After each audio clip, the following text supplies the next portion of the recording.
Boris Johnson's facing a backlash after comments he made in the House of Commons, specifically those about MP Jo Cox. So there are calls for him to apologise for what he said. Cyrus, should he apologise? Well, first of all, I'd like to say they're all as bad as each other when it comes to discussing and their language and their behaviour and the way they talk to each other. I mean, you know, as people who we have voted in to discuss and represent, I just think that the way their tone is just bad.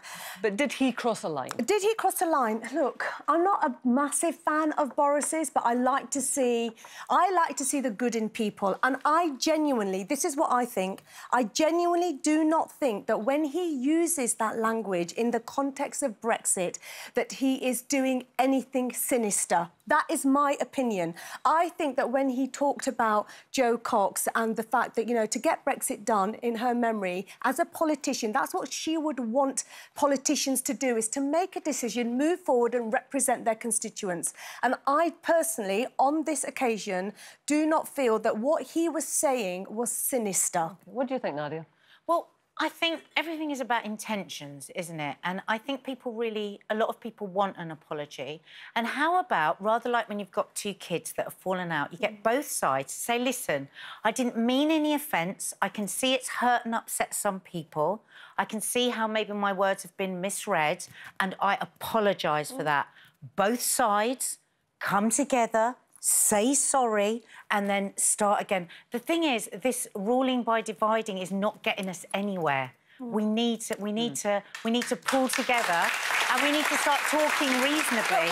And I think the language on both sides on that day wasn't helping that to happen. Well, for a long time, it hasn't been good. You know, both people on both sides have been insulting the others for ages.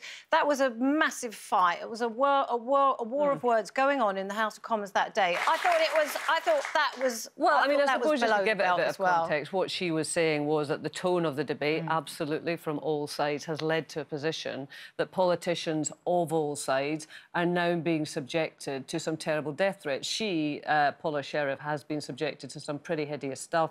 They all carry panic alarms. I mean, and also, I think it's easy for us to talk about that removed, but think about actually living with that fear. Having been a really close friend of Jo Cox, having worked with her, and that feeling closer and closer to you, that violence. I can understand. This is from Ellie Cooper, who's the daughter of Yvette Cooper, who is a Labour MP.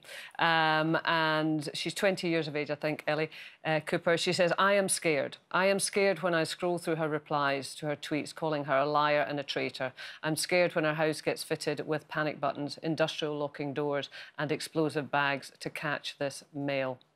To catch the mail.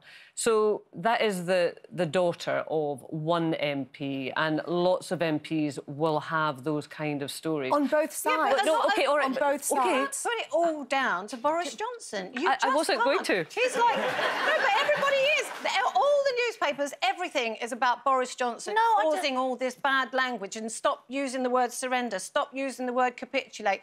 The other side are almost worse in their abuse in the way they talk about other MPs. And I won't name any names, but they've made terrible remarks that they don't ever have to apologise for. They've called some Brexiteers Nazis and stuff like that, but nobody has apologised on that side. Exactly. Well, yes. But they have, and on both sides. But my point is that, look... So who's going to lead us out of this, Exactly, then? but look, if we look at people around their dinner tables in the evening when they're looking at the news, it's difficult for families to talk about this without passion and rage and stuff. Well, let's face it, we all had a massive row this morning. We did. We had a huge Barney this morning.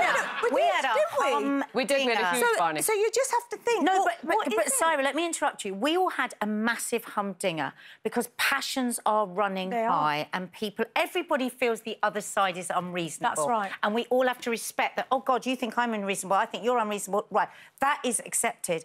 But what did we do? We came out of our meeting this morning, we went, oh, sorry if I was a bit heated, sorry if I was a bit... what we did. But actually, we want to talk. That's what they need to do in Parliament. That is what they need to do. But most grown-ups can do that.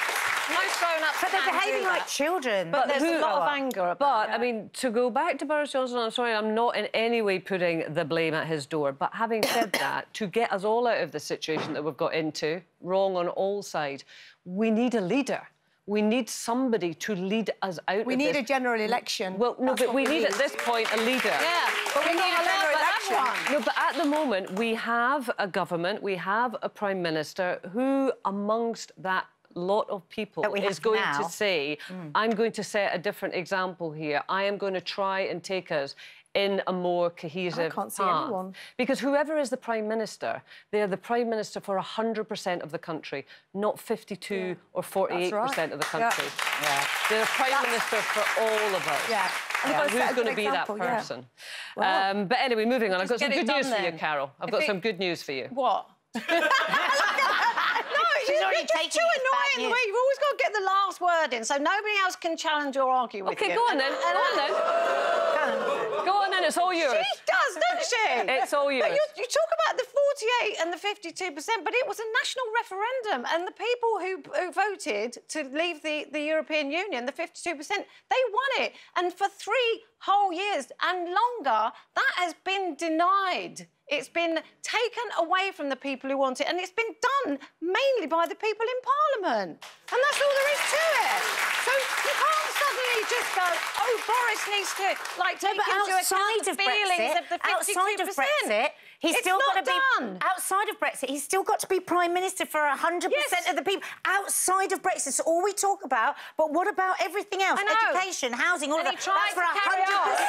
of the people. Well, he tried to get a new term in Parliament with the Queen's speech, and they reversed that as well. Because it was unlawful. So we can't... It was unlawful. Shall we carry this on in the break? The highest court in the land.